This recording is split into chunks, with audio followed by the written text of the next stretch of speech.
Salamo se lau whaiva, ia vi ia Iova e ona tangata. I outou vivi I antu ia Ioa. I outou pepese ia Iova I le pese fou. Pepese I lona vi inga I le whaapotopotonga o na tangata mi o tua. Ia fia Israelu I le na whaia I lātou. Ia oli le whanau o Siona I lo lātou tupu. Ia lātou vivi I antu I lona suafa ma le siwa. Ia lātou whai pesenga I ate ia I le topa ma le kitara.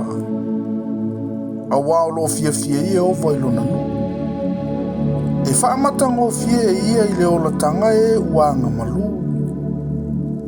Ia oli le mamalu e ua mi o atua. Ia lātou wala langa fia I o lātou moenga.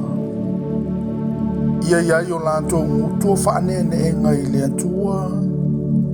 Ia foi o lātou lima le pelu e whaatau maai tu.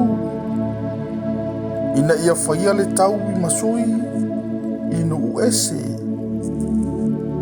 O lea o inga inu. Ina ia no atia o lātou tupu I mai au a mea. Ma o lātou wali I mamalu I no tanga au a mea. Ina ia whaia ia I lātou o le whaamasinonga na tūsia. Wa iona tangata mi o tua umalava le nā mamalu. Ia outou vivi I atu I a Ioa.